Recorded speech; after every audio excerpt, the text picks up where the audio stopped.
бүгін бірінші қонақта болып, Ой медиа каналында отырабыз.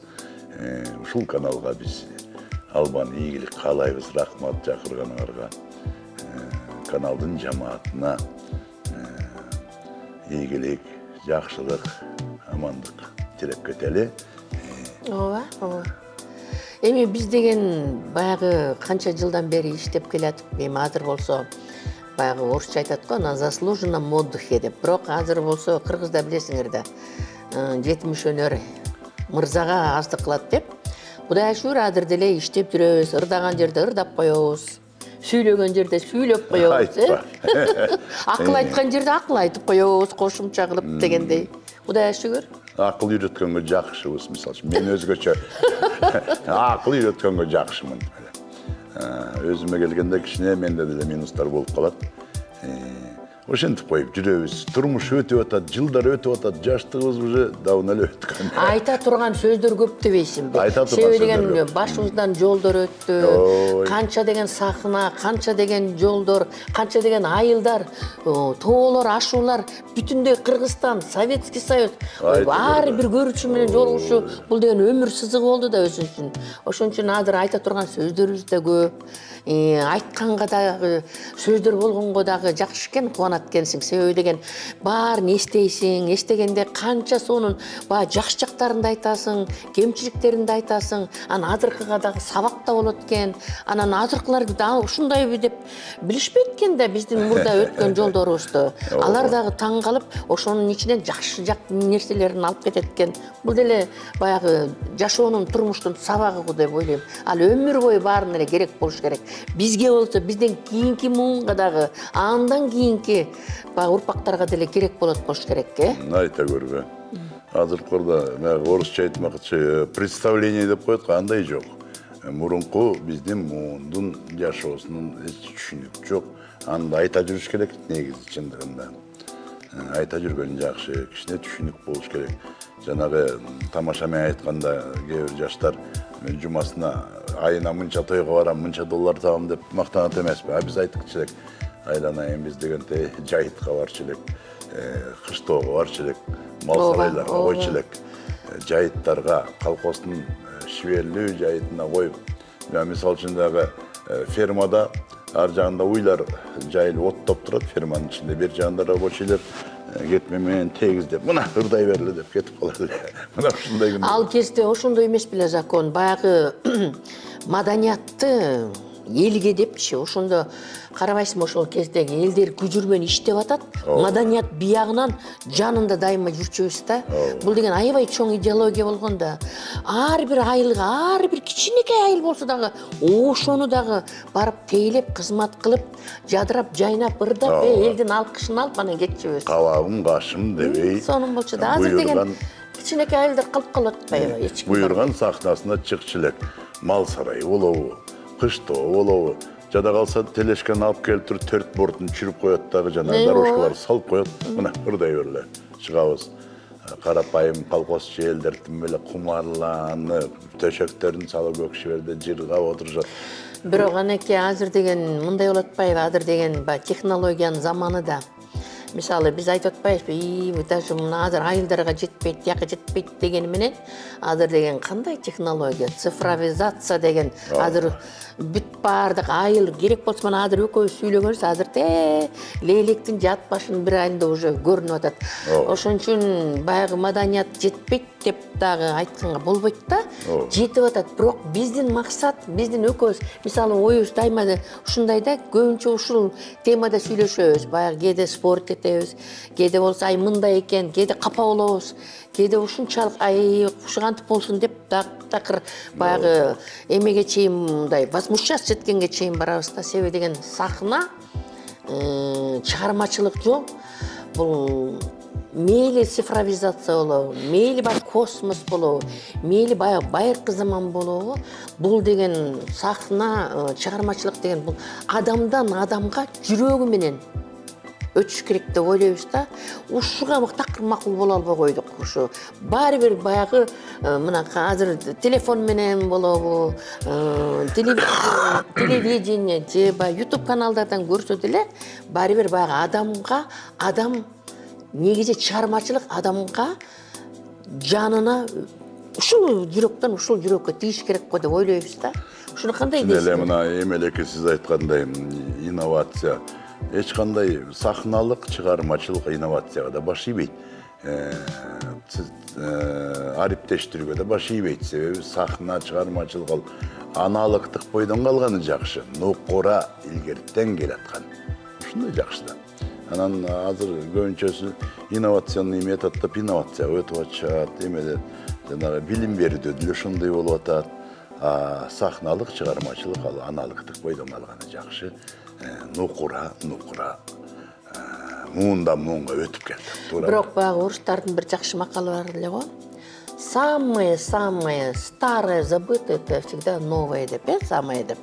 Мына азыр деле байкап атпайсызбы, мына театрлар кандай болуп атат? Азыр театрлар, кыргыз театры көрүүчүлөргө аябай толуп атат. Себеби спектакльдер баягы биздин илгерки эпостогу баягы каармандардын жашынакай ушу кубулуштарын айтып берип атса дагы, ошо эски биздин кыргыз маданиятыбыздын туу чокусу болгон эски чыгармалар, же болбосо эски баягы санжыраларды камтыган, же болбосо эски баягы жашоо маданиятыбызды камтыган ушундай чыгармаларды, спектакльдерди барып кайра көрүп атышпайбы элдин баары.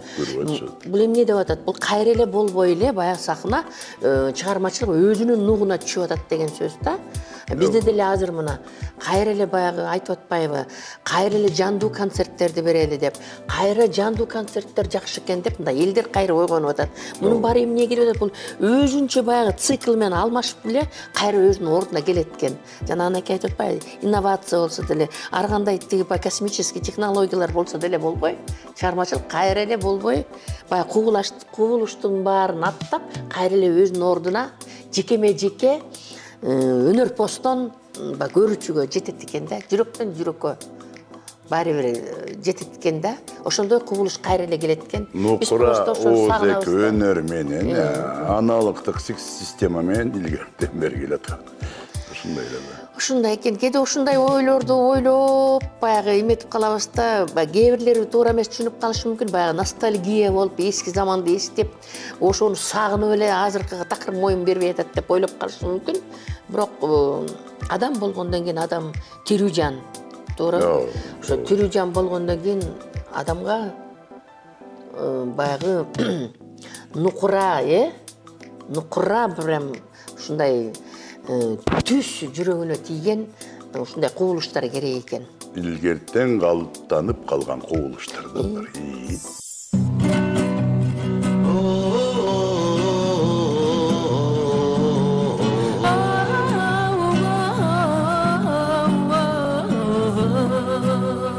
Эстечи кайрылбастыр күндөр андай, эстечи шаардын отун бийде жанган, жаңыдан биз таанышып ошол кечте, жаныңда турганымды сүйлөй албай.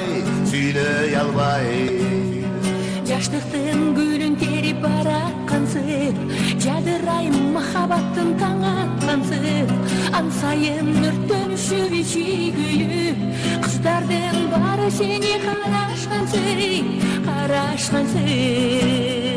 Жалындап өзүм, жалжылдап көзүм, ортодо жайнап, от болду сезим. Сырымды билбей, жегитай неге, чакырдың дейгем.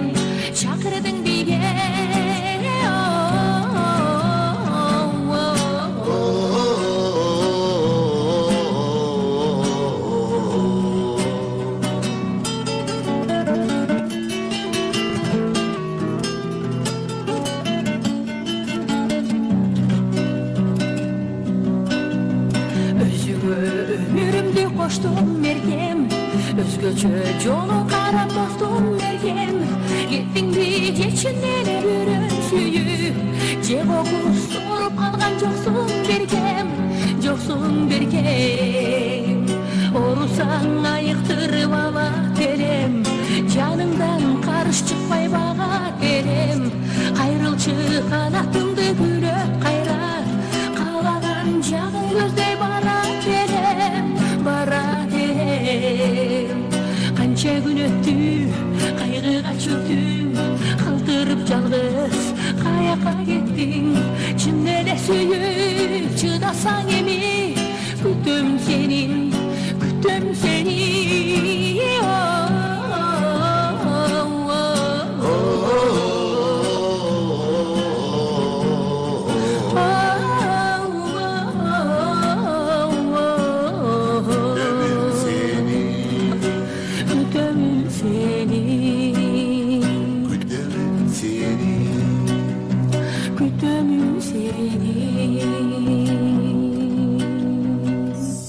Tarıktan başlaylı emi 85. жылдан başlaylı. Anan algaç ele, misal üçün men özüm biz ekөөбүздөн vokaldык, инструменталдык ансамбльдерде иштечилик. Эки бөлөк ансамбль. Эки башка ансамбльде. Мен болсо илгери ошол кезде конферансье деген жумуш бар эле. Сүйлөр жанрынын артисти деген, артист разговорного жанра. Ошол артист, мисалы үчүн, бир ансамбльдин алпаруучусу болуп, номерлерди жарыялап, ортосунан монологторду, сатиралык монологторду окуп, кадимкидей эле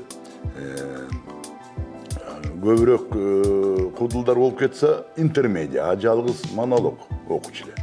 Но ошол сөз жанрын, сүйлөө жанрынын артисти болуп баштаганбыз. Бул киши болсо кадимкиле ансамбльдин солисти болчу. Анан бияк декреттен келди, мен да ошо иштеп калдым жумушка. Анан бизди сүйлөө жанрынын артисттерин чогултуп туруп, сатиралык бригада кылып түздү. Ал сатиралык бригада бир кезде белгилүү кудул. Ошол кезде Кыргыз СССРинин эмгек сиңирген артисти, Кыргыз СССРинин Асанкул Шаршенов агай баш болгон. Ал топто мына сатирик артисттер, юмористтер Келдибек Ниязов, кыргыз эл артисти, раматлык Бекин Сейдахматов бар эле.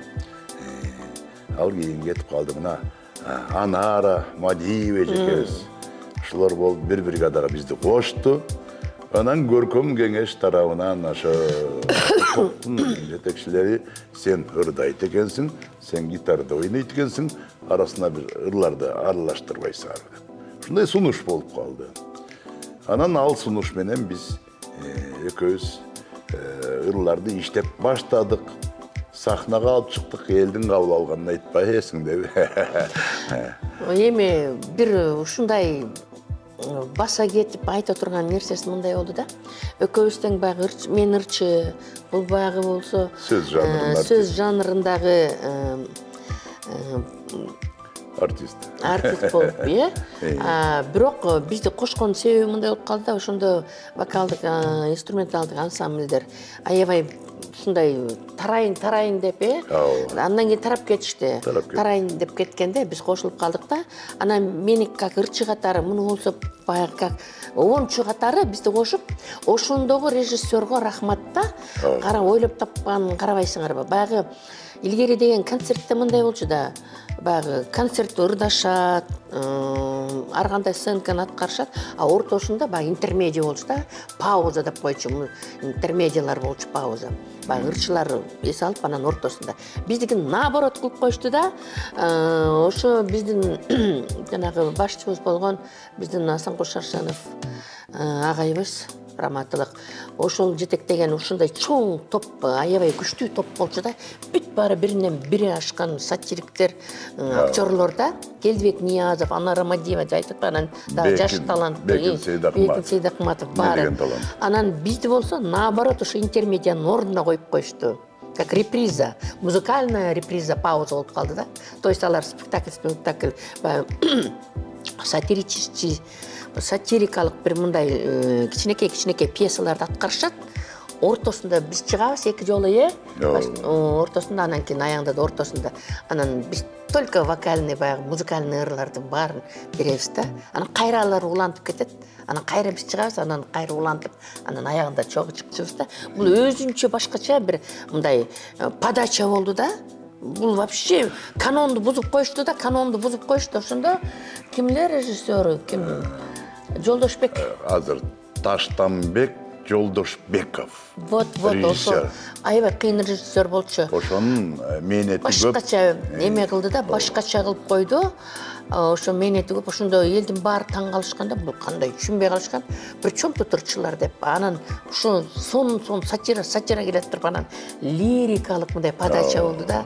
Мындай жашынакай табият жөндөрлөр, сүйүү жөндөрлөр, тем более ошондо гитара жаңы башталып, экөөбүз баштап, мындай дуэт деген эмени дагы жүрөлгөнү баштап келаткан кез эл дагы аябай ушуга мындай жакшы ынанып, концерттин да көркүн ачып, биздин концерттер бір күндө 5 жолу, 6 жолудан үчтөн болгон. Себеби коллектив аябай күчтүү болгон. Жана сатирик агайлар, эжелер, андан кийин биз жаш болчубуз, биз кошулуп, биз дагы ушунчалык баягы ошол кезде ошолор менен иштегенге аябай деле ыраазы болдук, себеби гастролдорго чыксак, мисалы үчүн 5 сеанстан, 6 сеанстан концерт берчү. Анан ушундай улуу муундагы артисттер болчу. Алар алардан мурунку муундардын сөздөрүн, жашынакай баягы ой кептерин айтып берсе, биз оозубузду ачып карап эле турчубуз. Сонун биздин ошо гастролдогу жашоодо биз көбүнчө угуйлап отурчу экенбиз.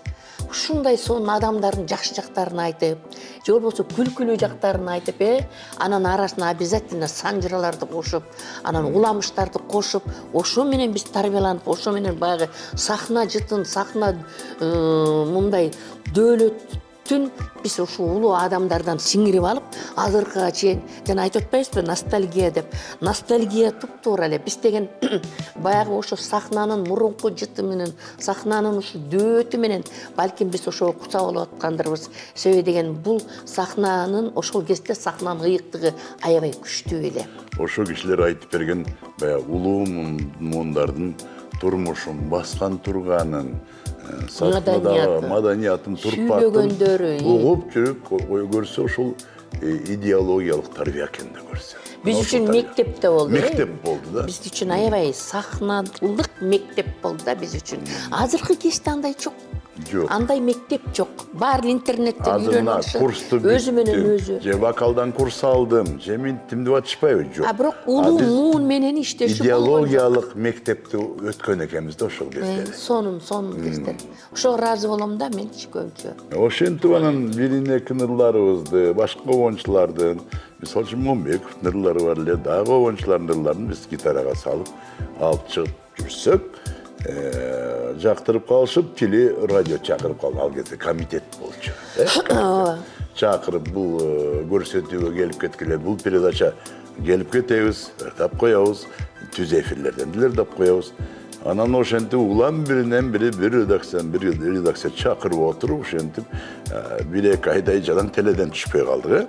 Ырлар улам бирдин артынан бири чыгып, жакшы. Анан кийин эле 1-2 айдан кийин карасак, ошо популярдуу дуэт болуп чыга келдик.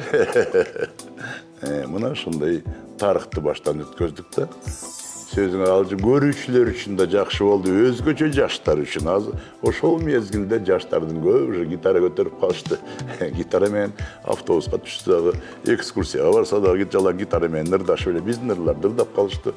Ошентип анан биздин кандай десем, таралуу эмне деп коет, популярдуулук башталды окшойт. Элге тарап пропагандалоо. Пропаганда мына ошол. Гитара менен мурда деле балдар баягы көчөдө отуруп, двордо отуруп ырдашчу да, бирок баягы лирикалуу, мында табият жөнүндө, жашынакай баягы акындардын ырсыктарын гитарага салып элге жеткирүү маданияты ошо биз экөөбүздөн башталды го деп ойлойбуз. Ошол кездеги өкмөттүн дагы идеологиялык пропаганда бөлүмдөрү, мисалы үчүн борбордук ЦК комсомол деп коет, ошолор дагы бизге сунуш кыла баштады. Бул жака барып келбейсиңерби, тияка барып келе деп ошо жайыттарга, эмелерге, айыл чарба колхоздорго жиберип калды. Анан ошондон кийин дагы эме түзүлдү. Экспедиция түзүлүп, алгачкы элчилердин изи менен деген экспедиция. Тарыхый алгачкы элчилердин изи менен журналисттер, жазуучулар, жалаң кинематографисттер, документалисттер болуп чогулуп, сахна культура жагына сахна боюнча биз мына Түгелбай Токтогулович Казаков, Шахризада Асанбековна. Мындай жолугушуулар болуп атты да.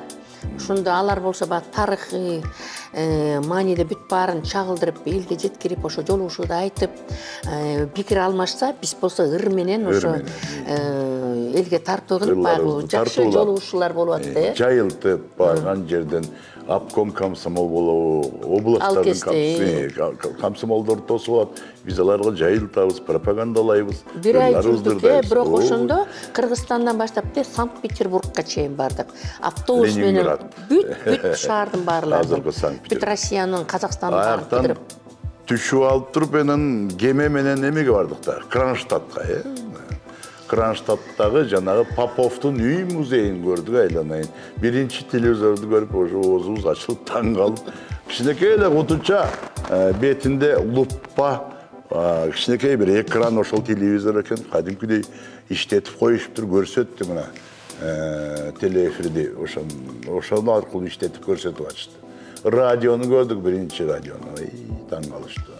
Ага чейин тетиги Артекке бараткан поезда газ жарылып, Аша деген жерде, канча деген бир поезд пионерлер каза тапкан. Айерге барып, Куран окуп, аяктан эме кылып, кадимкидей эскери болуп, тазим гүл коюп, Волоколамск шоссесиндеги жана 28 Батырдын каза болгон жерлер. Бүт тарыхый жерлер менен бастык да. Мына ушундай күндөр болуп атты.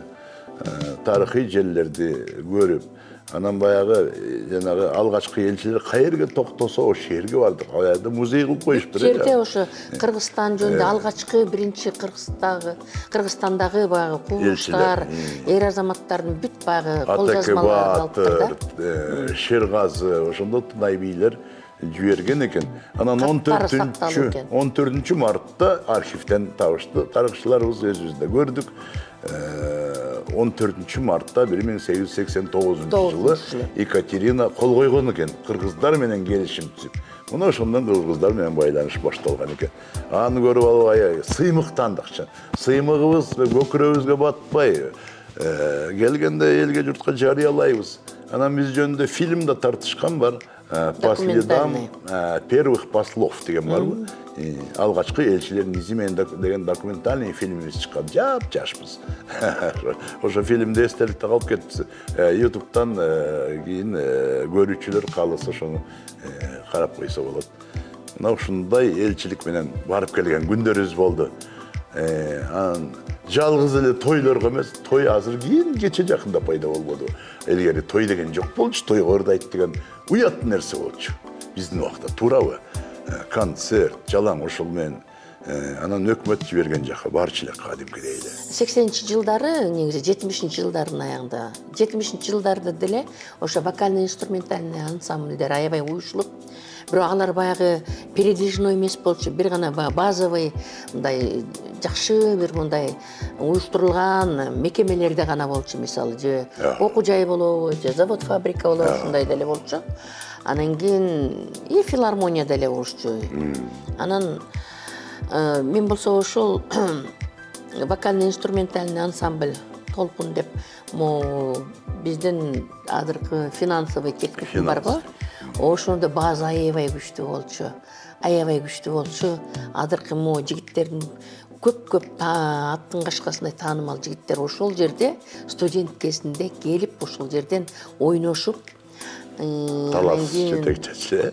Талас Айдаралиев азыр көп балдар билет. Адырмо Камбаркандын дирижеру Рысбек. Ал да ошо флейтада ойноп жакта болчу. Мурда болсо жанагы Ариет ансамбльдин жетекчиси Бакыт Абдунасыров ал жерден синтезатордо ойночу. Ушундай келип көп эле балдар келип кетчүчү.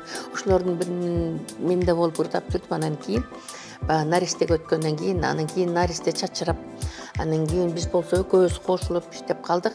Бул жерде мындай да, вокалдык инструменталдык ансамбль баягы эстрадный ырчыларга аябай өзүнчө оркестр болуп, аябай чоң жардам берет.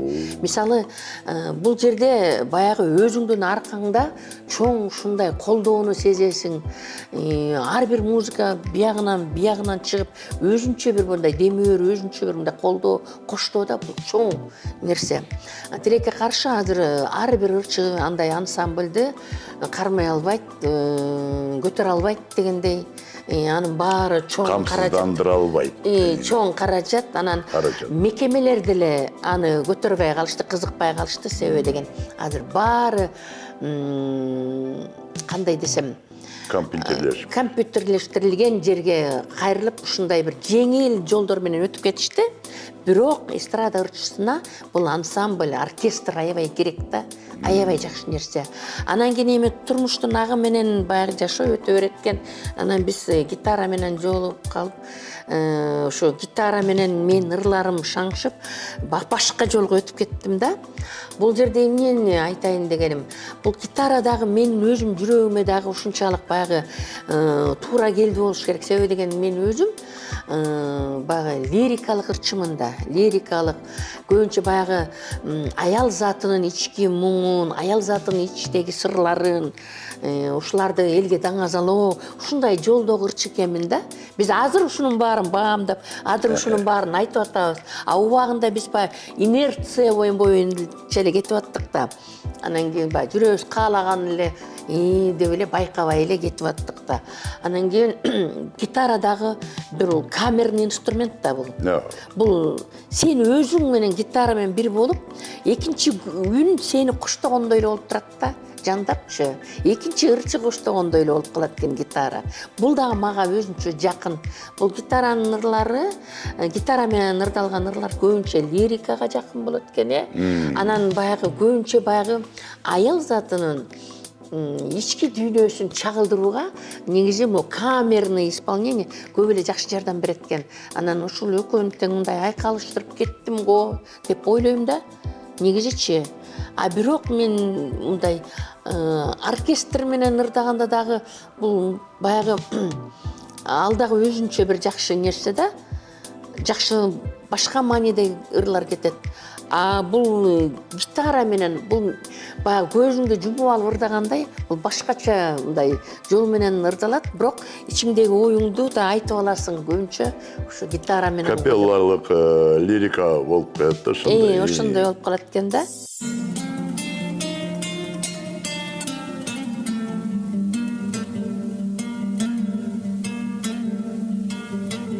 Батыш жактан сыдырым жел шамал соғып, көк далада мен отурдум көп ойлонуп, жибек сымал самайымды эске салам, шамал жеткен жугазымды карап туруп, кат жазам сага мен алыстан, зар болуп сени элесиңе, бир өзүмдү деңеп жылдыздарга, алмаштырбаймын сени эч кимге.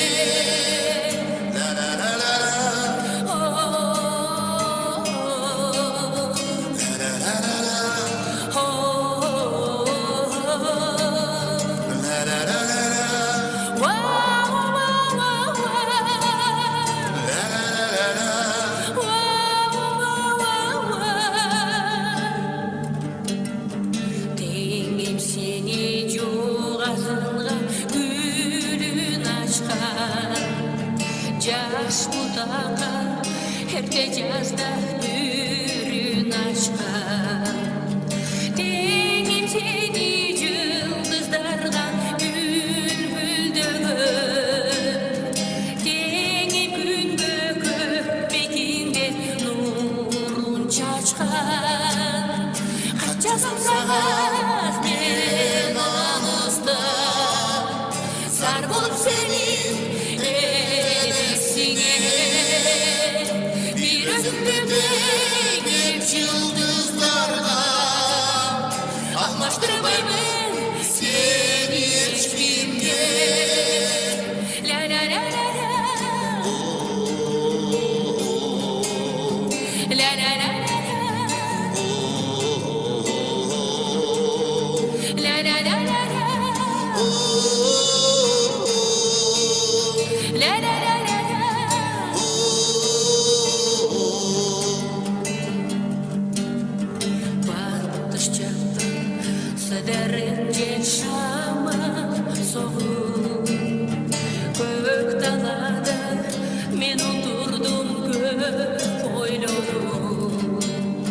Жібек саймалсам айыңды еске салам, шамам жеткен жол азынды қарап тұрып. Хат жазам саған мен алыстан, зар болып сенің елесіңе. Bir өзіңді теңеп жұлдыздарға, алмаштырбаймын сені ешкімге. Хат жазам саған мен алыстан, зар болып сенің елесіңе. Bir өзіңді теңеп жұлдыздарға, алмаштырбаймын сені ешкімге. Гитара менен илгертен баягы тамашалуу ырларым болор эле, пародияларым болор эле, угуп калышты баягы ийнелик менен кумурсканды түркүн мотивтерге, түркүн обондорго салгам. Пародияларды. Анан бара-бара шансонго кызыга баштадым, шансонго өтүп кеттим. Себеби публицистикалык жанр деп койчу эле, азыркы тил менен шансон деп айтылат. Себеби мисалы үчүн фондко тапшырганда дагы шансон деген стиль, мисалы үчүн ал жерде көп маани беришпейт экен. Ушунун баары шансон. Жанагы Шайлыбек Дүйшеев агай чыгарган, жазган эмелер. Акбар Рыскуловичтин ырларын көбүнчө шансон стилине салган. Ошонун баары гитара коштогон шансон деп айтылат. Анан бара-бара шансон эстрадалык стиль менен шансонго ырдай баштадым. Азыр Шуфутинскийлер ырдап атпайбы? Ошондой эле сыяктуу. Анан мен дагы өзүмдүн табитим шансон экен көбүнчөсү. Анан баягы актёрдук чеберчилик дагы жардам берди, кошулду. Көбүнчөсү сатира, юморлардан баш болуп, бүт эле шансон стилине өтүп, ошол менен келатам гитара менен. Ошол менен келатам. Шансон стили аябай жүрөккө жакын, чындыгында бир аздайын арнап берем. Ошол стилге экөөбүздүкү ошондой эле бирдей эришип, бирибиз лирикага өтсөк, экинчибиз шансон стилине өтүп эле ушул аралаш кылып эле ошентип келатабыз дагы билинбестен 40 жыл өтүп кетти. Жана сиз айтып атпайсызбы, гитарага өтүп кеттим. Мындай болуп калды да. Жана мен айтпадымбы, тиги ансамбльдү баары эле көтөрө албайт деп. Анан кийин бул гитара убагында мага жакшы мындай жакшы колдоо болду да. Себеби деген оркестр жок, ансамбль жок, адыркыдай флешка жок дегендей ал кезде. Ушул карайлап турган мезгилде ушу гитара жардам берди да. Бул мини оркестр болуп жанымда жүрдү да. Ошон үчүн бул дагы менин чыгармачылыгымдын баягы эң баягы маанилүү кошумчасы деп ойлойм да. Себеби деген гитарасы дагы эгерде гитарага кошулбасам, балким ошол кезде мен көп ырларым ырдалбай калат беле, чыкпай калат беле, баягы ансамбльди күтө берип, каражатты күтө берип дегендей, туурабы? Бул ошол кезде менин жан дүйнөмдү ушунчалык баягы жандандырып, токтотпой, анан баягы чыгармачылык эргүүмдү дагы мындай улантып, жакшынакай жолго салып кетти да. Ошол гитаранын коштоосу менен фестивалдарга бардык, жогоруда айтып өткөндөй. Жада калса Санкт-Петербург, Ленинградка чейин барып келдик. Чымкенттеги жанагы басма сөз фестивали, ошолорго катышып бүт эле. Анан ошол сатиралык юмор жанры менен, шансондор менен тиги күлкү жарманкеси фестивалына чейин барып келген күндөр болду. Ал кезде фестиваль деген өзүнчө бир керемет нерсе эле. Фестиваль баягы элдин жолугушуусу, чыгармачылык адамдар жолугушат, анан кийин өнөрлөрүн тартуулашат, бул дагы өзүнчө баар алышуу да. Анан гитара менен бул камерный оркестр сыяктуу болуп, кичинекей болуп, компактный, мобильный, любой жерге даярбыз да. Жай десе жай, кыш десе кыш. 5 киши болобу, 5 кишиге ырдамай. 1000 киши болобу, 1000 кишиге ырдамай. Оркестрдин кереги жок, бизге ансамблдин кереги жок. Биздин чыгармачылыгыбызды токтоткон жок да. Гитарды алабыз, кетебиз. Чыгармачылыкты токтоткон жок. Ушуга аябай мен ыраазымын да. Ушул жагы плюс болду, бизге. Плюс болду, аябай болду. Себеби деген баягы ансамбльдер только мекемелерде болуп, мамлекеттик мекемелерде болуп калып, анан кийин баягы перестройка болгондо баары көп мындай болуп калбадыбы? Ошондо баары жоюлуп, эстрада вообще жоюлду, филармония. Вообще жоюлуп калды. Анан ошондо эстрада ырчылары ар кандай болуп калышты да. Той жок ал кезде. Ошондо мен сразу гитарага өтүп кеттим дагы. Баягы эле ырлар, баягы эле жүрөктөн чыккан баягы обондор, айта турган сырлардын баары ошо гитаранын коштошу менен уланып кетти да. Бара жанагы чоң концерттер боло баштады. Анан гитараны көтөрүп барсам жок, кереги жок дешет. Бизге даңгыр дүңгүр керек дейт.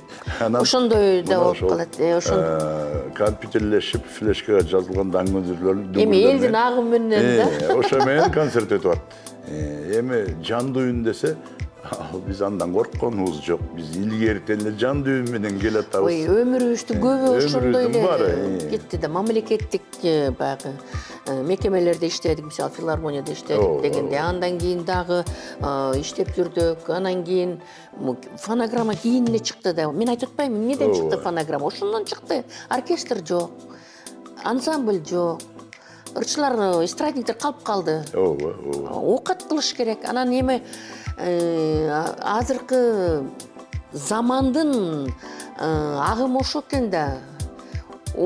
Эмнеле век живи, век умей вертеться дегендей. Жить хочешь, умей вертеться дегендей да. Ошондой болуп, баягы ушундай моментти таап алышып, ошол менен окат кылып келишпедик. Биз телефонограмма менен ырдаган күндөр болду. Бул агымдын талабы болуп калды да. А бирок биз любой жерде живой десе, мына анакем экөөбүз кетебиз, 3-чү гитараны үчөөбүз деп коебуз, кетебиз да. Любой жерде айтмакчы, муну алабыз да, кете беребиз бизге. Коркунуч жок. Проблем жок да. Таптакыр мунун кереги жок жерде мен эми сүйлөө жанрынын артисти катары мен деле кургалган жокмун. Акапелла ырдап коебуз, мындай эле без музыка эле акапелла ырдап коебуз. Барган жерден, отурган жерден. Батыш жактан сыдырым жел шамал согуп, көк талада мен отурдум көп ойлонуп. Жебек сымал самайыңды эске салам, шамал желпкен жоғазынды қарап туруп. Кат жазам сага мен алыстан, зар болуп сенин элесиңе, бир өзүңдү теңеп жылдыздарга, алмаштырбаймын сени эч кимге. Ла ла ла ла ла. Ла ла ла ла ла.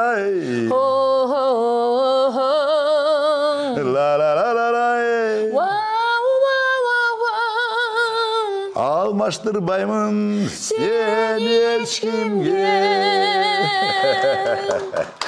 Ай, рескелерди ала дедик. Эштекке. Азыр жаш муундардан урмат менен эле дагы иштеп алып ырдап жүрүшөт. Эми жаштар ырдасын, жашырлар болсо өлбөйт да, жашырлар болсо ырдай берет. Кайра кубанабыз. Бул ыр менен биз айланайын канча жылдан бери. 35 жыл болуп кетти болуш керек. 35 жыл. Орустар айтып койгойлор, железные зубы прожили в этом деле деп. Тойго өтүп кетишти, кээде мындай алганда көбүнчөсү эжең экөөбүздүн товарыбыз кээде өтпөй калат. Товар өтпөй калып атканда жаштар болуп, биз болсо ветеран болуп. Анан болбой эле баягы сүйлөө жанрынын артисти катары студиялар чакырат, мультфильм которлор чакырат. Которгонум мультфильмдерге эмне? Аю, Карышкыр, Тембірге жараша да. Кадрдан тышкары окуу ушундай эле нерсе болуп атты да. Таалим тайга катышат бул жанагы балдардын эмеси көрсөтүүсү сатиралык киножурнал Талимтайда көбүнчөсү чоң атанын ролун ойноп коюп аттым, ушундай эле нерсе болупту. Ошентип күндөр өтөт, андан эле коркунуч болгон жок, биз болбой эле баягы ишенген жан досубузду көтөрүп алабыз дагы. Кете беребиз. Эми мындай да баягы азыркы жаштар ырчылар, орто муундагы ырчылар эми бул да замандын талабы, оокат кылыш керек, нан табыш керек, тойлорго иштеп атат. Эми тойду ырдап атат деп тоже мындай кинелегенде эле болбойт.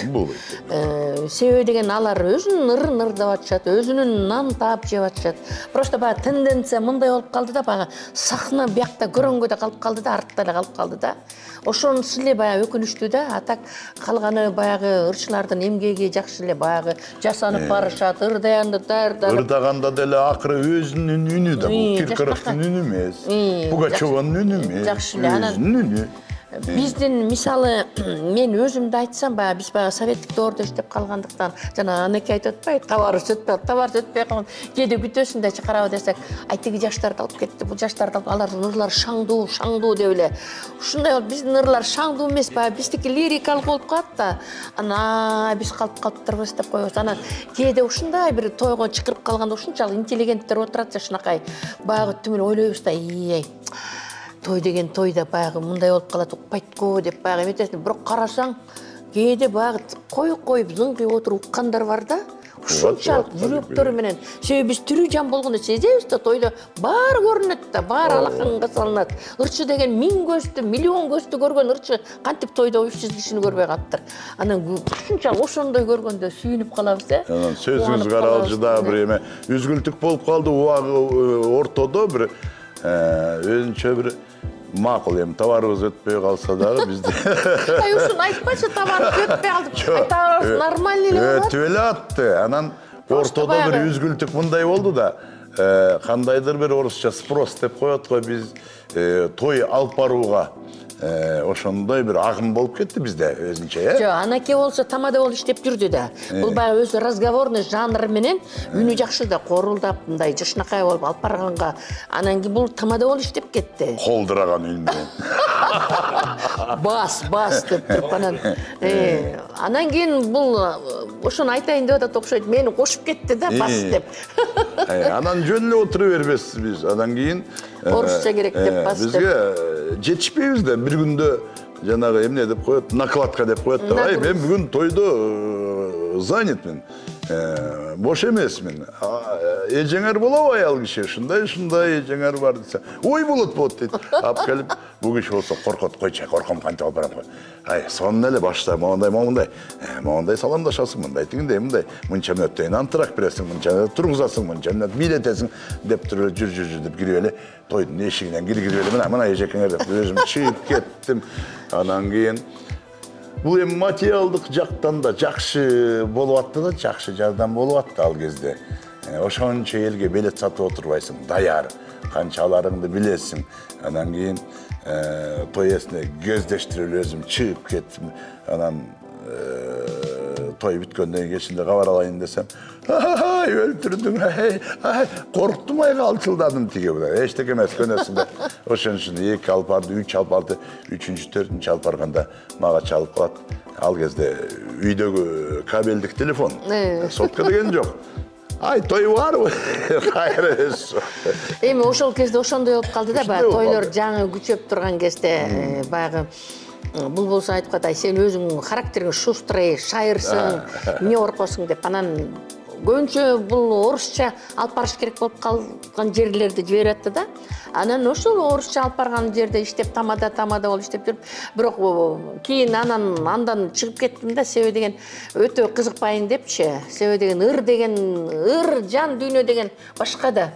Башка биз мындай аны кызыгып эметип кеткен жокпуз да. Тамадалыккачы, себеби деген ырды элге жеткирүү бул башкача жан дүйнө. Жакшы жери экөөбүз тең эки тилдүүбүз. Кыргызчасында, орусчасында кете беребиз. Бирок ошону эле аркалап туруп алалы десек, ырыбыз калып кете турган туурабы? Анан ырыбызды жандандырып. Той деп уже кайрадан жандандырып кызыккан жокпуз. Болбосо той менен иштей берсек, элдин баары миллионер болуп атат го биз. анан ар нерсенин өз доору өз мезгили экен. Анан кийин Биз ырга эметип калдык да, байланып калдык. Ыр менен байланып. ырды кайрадан жандандырганыбыз да жакшы болду. Ошол жакшы болду, жаныбызга тынч. Ооба. Анан жүзүбүз жарык дегендей. Ооба. Анан кийин кандайдыр бир айтып атпаймынбы, жанагы сахнанын дөөтүн көрүп калган, сахнанын жытын билип калган адам бул өмүр бою ошо сахнага, баягы орустар айтат го, верный болуп, эчтекеге алмаштырбас болуп ушундай болуп өтөт экен да. Ошондой эле эме менен келатабыз биз. Элдин баары азыр ой тияктан бияктан акча таап, тим эле шундук болуп, ырларды тияка берип, ишил тим эле момундай кылып билбейм, бай эле атышат го. Биздики жок, баягы эле ырларыбызды кучактап коюп, сылап сыйпап коюп эле жатабыз, ошо спокойно. Мисалы мен да ушундай, анаке деле ошондой. Ошондой эле да. Ошондой эле. Жүрөбүз. Чакырган жерге барып коебуз. Ушунакай болуп, достойно деп, самый главный. Чакыргандан калба дейт, өзүң басып барба дейт. Кээ бирлер өзү басып барышат экен, мен бир номерге чыгарып коюп атышат. Бизде андай көрүнүш өөн да, антпейбиз. Эми азыркы замандын талабы ырчылар көп. Алардын ичинде конкуренция болуп атат, себеби аябай көп. Болгондо да уже ветеран болуп калдык дейм, мынтип басып баргандай биз эмне. Негизи эле кыргыз эли өзү баягы ыр жандуу, Ооба. Любой үйгө барып, өзүң туугандардын тоюңа барсаң деле айланайын, сенин деле керегиң жок болуп калат. Тим эле жеңелер ырдайт, кыздар ырдайт, кошуналар ырдайт, шундук баары. Тим эле адыр эле уже өздөрү ыр жаздырып алгандар бар. Тим эле даяр бүт ыр жандуу. Анан сиз айтып атпайсызбы, сапатка өтүш керек. Анын үчүн идеология болуш керек. Өзүнчө жанагы маданиятка өзүнчө бир башкача көз караш керек да. Жана фонограмманы токтотуу деп болот атпайбы? Бул дагы бир кичине баягы жакшы чышан да. Бирок кээ бирлер айтып атпайбы, бул туура эмес деп. Бирөөлөр айтып атат, бул туура деп. Ошо ырчылардын өзү эле туура эмес деп атат. Анан туура эмес деген себеби, алардыкы деле туура себеби деген баягы жана айтып атпаймынбы, оркестр, сопровождение, бүт баары болуш керек да ар бир адамда. Анын баары болуш үчүн анын айлыгы болуш керек жашаган. Каражатка барып такалып атат. Инструменталдык ансамбльди шаарга багыш керек да, багыш керек. Мына 7-8 кишиге төлөш керек, акча керек. Ошонун баарын репетициясына каражат керек. Сахнага алып чыгып, ошонун ордуна аранжировка менен жасап келишет, татынакай ошо оркестровканы. Ушунун баары эле экономикага барып такалат. Мисалы, мен бир мисал айтып берейин. Ким эле оркестр менен ырдагысы келбейт. Мен өз башыман өткөн ошо Гүлнур Сатылганованын Бенефис деген жакшы бир передачасы бар телевидение. Жакшы ой менен, жакшы мындай тоже алдагы сапатка өтүп, бир жакшы жүрүлгөнү көрсөтөйүн деп ошо баштаган асастан болуп калат. Анан ошо Канике Эралиева жөнүндө Бенефис кылмакта Атабек Бөдөшев Канике Эралиеванын жөнүндө. Мен Атабек Бөдөшевдин ырын ырдайм, жана Шай деген ырчы. Анан кийин Гүлнур Сатылганованын ошо үйүнө бардык, оркестр. Анан баягы баары бирден экиден ырдап кетишет, мен тойбойм. Дагы ойноп бергилечи, дагы ойноп бергилечи деп. Көптөн бери ушул ырдабаптырмын да оркестр мененчи. Жалдырадым да бүт балдарына. Ой, оркестр. Ойногулачы деп рахат. Кумарланасың да. Ырдаган сайын ырдагым келет. Ырдаган сайын тимеле күчү үнүң ачыла берет. Мына аш прямо адыр ыйлагым келип атат. Ушунчалык. Понимаете, когда биз илгери Наристеде иштегенде, мисалы 2-4 ырчы болсо, анаке ырдайт, 5 ырдайт, 2 жаңырды. Целый час работает весь ансамбль с ним. Потом мен күнүгө анан кийин обедтен кийин кайра бир сере өтөбүз. Это какая работа? Это бул рахат да. Мен мисалы ошолордун баарын сагынам. Ошону хочу я, но жок оркестр. Каяктан? Анан сиз айтып атпайсызбы, жана сапатка кантип өтөбүз сапатка? Сапатка өтүш үчүн, жандуу ырдап баары иштеш үчүн сен постоянно оркестрың болуш керек, ансамбльың камсыздандырыш керек. Айлыгың болуш керек, ошентип кечке иштеш. Ушуга барып такалып атат эми. Анан эми филармониядағы концерттердің бары жанды өтөт себеби деген аерде бүт оркестр баягы ансамбль бүт бары музыкалык жабдуулар бар эми таптакыр последний технология болбосо да бар алар күнүгө иштешет аердегилер калган ырчыларчы эмне кылат кандай кылат ошон үчүн бул пока фонограмманы жоюу деген пока азыр эртего деп ойлойм да. Күлкілі оқиялар бір тағдырыбызға разыбыз, ошолго түш келіп қалыптырыбыз, болғанда да одылдармен иштеп қалдық. Алар менен күлүп отуруп, күнделе күлкү. Алар менен жүргөнүбүз күнделе күлкү. Баягы раматлык Асанкул Шаршенов агайдын ар бир сөзүлө күлкү болчу деп элестет. Келдибек агай чиркин-ай. Бекин сейдеп, ана реже барыбыз каттыкырып эле элестетип алып образ берип күлүп эле жүрүп туруп, автобуста каттыкырып эле жүрчү элек туурабы. Мына ушундай каттыкырып күлкү менен өттү өмүрүбүз. Күлкүлүү окуялар көп, анан экөөбүз да кичине күлкүчүрөөкпүз. Кээде болбогон нерсе күлөбүз дагы, бири-бирибизди карап эле каттыкырып эле күлөбүз. Жок, эмеден бир жолу Жалал абадта концерт коюп атабыз. Анан обычно бизге 2 микрофон коет да. Бияында өстү турат, стойка ырдайт. Мага 1 микрофон, анан экөөбүз мындай кичине мындай эрак туруп ырдап, ушундай. Ар ким өзү со своим микрофоном дегенден концерт коётса, бир эле микрофон болуп калды, бир эле микрофон. Эмне кылабыз? Бул биянан кыпчылат, мен биянан кыпчылат. Анан бул Анарбекте карабайсың мен, бул дагы ошо жанагы сатириктер менен жүрүп эми күлкүчү болуп калганбыз окшойт. Бул дагы минтип ырдабаса көзүн кыйшытып коет атпайбы, минтип. Мен уже микрофон турат, муну карайм деп кыйшыйып жакшы карай албай. Бир микрофонго көз баш берген бул көзүн кыйшытып. Шайтан айдап күлкүбүз келип. Ырдап атабыз, ла-ла-ла-ла деп коет, мен экөөбүз ла-ла-ла деп мен күлүп атам, ай ошондой эл чыдаганнай. Эл күлүп атат. Кайра кетип калбайбыз, балабыздай жаш кышта кайра ла-ла-ла-ла деп ырдап коебуз.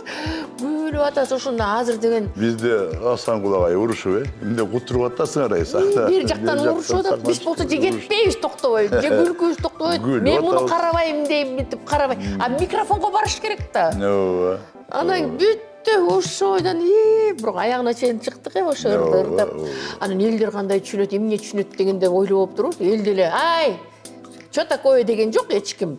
Күлүп кол чап деп биз кетип калдык. Аягында собрались туруп анан ырдап бүтүрүп коюп, жүгүнүп туруп кетип калдык да. Ошондой моменттер болгон. Провинция эмес, эми облус центрлерде деле аябай жакшы кабыл алышчу эле, кетирбей, Ой, эми ал айтып атпайм ба деген элдер деген элден айланса болот. Элдер ушунчалык баягы көзү балбылдап, жүрөгү ачылып, карап ырларды уккан кандай сонун. Азыр биз деле угуп калып атпайбы? Илгерки артисттерди айтып беришелер да, баягы аккордеон коштоп, жана Төлөбек Итегулов агай коштоп берип, Гүлжан Сейиткулова, Бурулчага Кишева дегендер болгон экен. Алар деле бир чыкканда 7-8ден ырдыштамайынча элдерге тирчимес экен. Азыркы сөз менен живой ырдалгандарды ушундай кабыл алыш экен илгери. Аябай сонунда живой деген өзүнчө жакшы нерсе да. Негизи аябай жакшы нерсе. Акырындап келиш керек да ошогочу. Акырындап келиш. Эми келет, буюрса келет, ийине келет. Ооба. Кудай буюрса.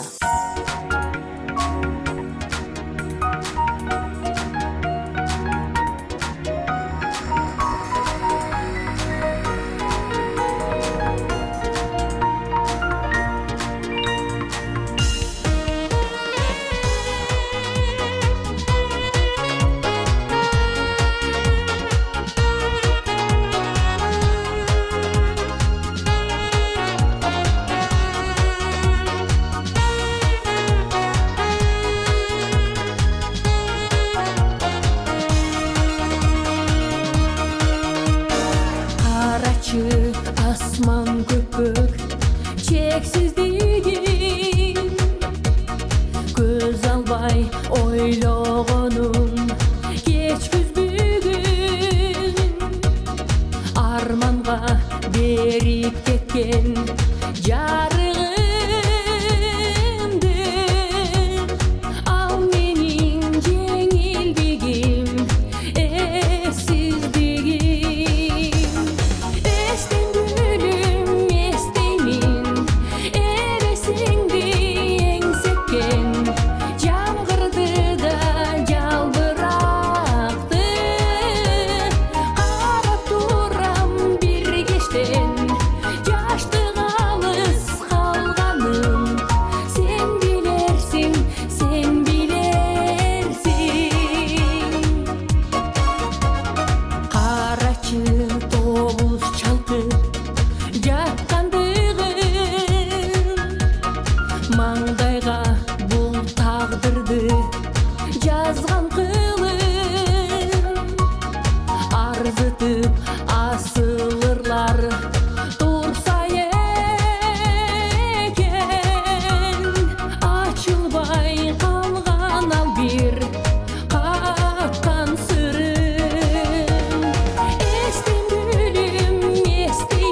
Ахыр Асанбековнанын өзүнүн иши бар, азыр өзү да айтып берет.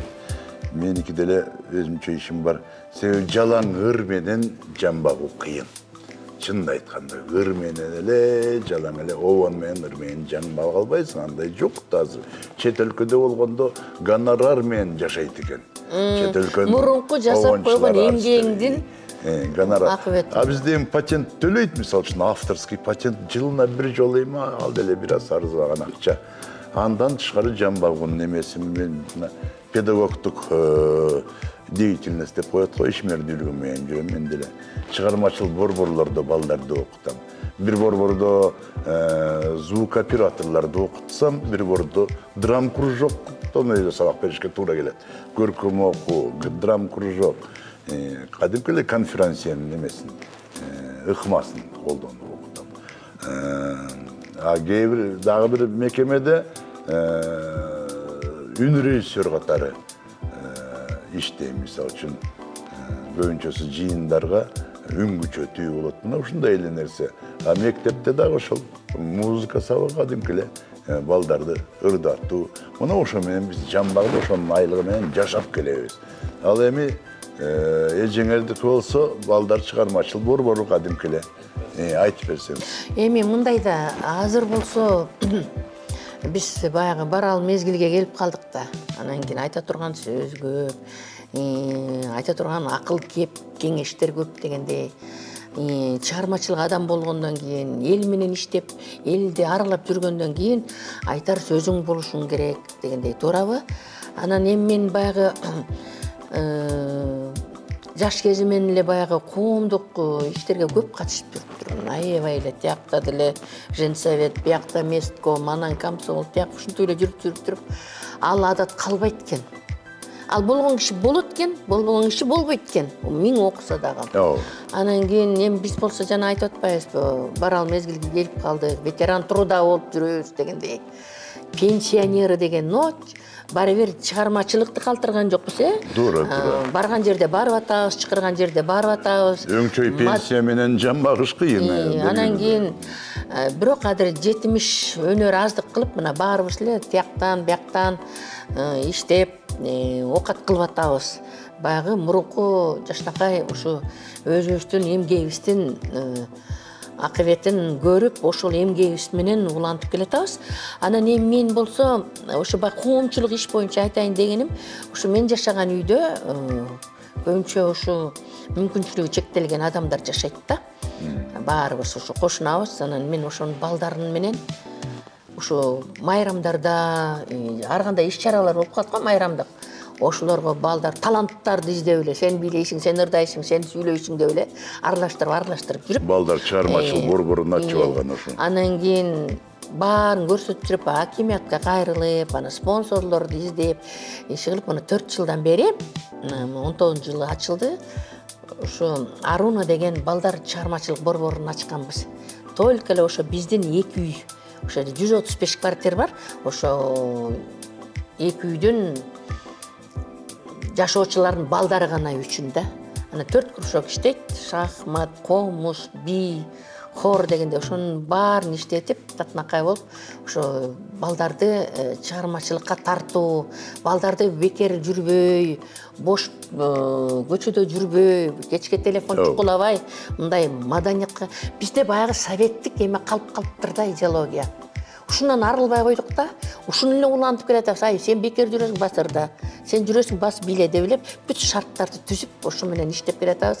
Бул дагы баягы биздин чыгармачылык, баягы илгерки советтик мектептен келаткан кезден бери, баягы советтик идеологияга аябай биз ушунчалык баса мындай маани берип, ошонун баягы биз жакшы жактарын алдык да. Ошону улантуу болуп калды деп ойлойм да. Анан бул да жакшы нерсе экен. Кичинекей балдар менен иштөө бул да жакшы нерсе. Ар бир чыгармачылык адам ушул кичинекей балдарга если дүйнөнү өзгөртөм деп, жашоону өзгөртөм деп, чөйрөнү өзгөртөм десе, баладан башташ керек да. Баладан башталат. Себеби орустар да айтып коет, бала деген ушундай жандык создание деген такое создание. Ребенок впитывает все, которое преподносит взрослый. Хороший. Чоңдор кандай эмен алып келсе, ошонун баарын сиңирип алат. Эми анакей кандай десек, биздин каалообуз ушул да ар дайым жүрөктөн чыккан ыраазычылык ушу Ой медиа каналынын жамаатына жана ошондой эле биздин алтындай болгон көрүүчүлөрүбүзгө ар дайым жүрөктө ыр болсун, ар дайым элибизде жерибизде тынччылык болсун.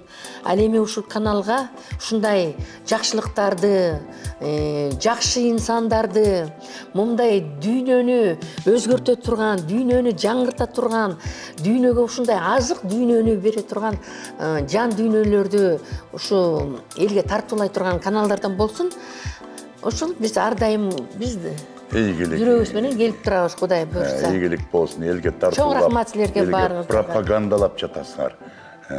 Ушунчалык жакшы пропагандалар үчүн чоң рахмат бар болгула. Силерге жолуңар ачык, асманыңар ачык болсун, урматтуу Ой медиа каналынын жамааты. Жана көрүүчүлөрү. Көрүүчүлөрү бар болуңуздар.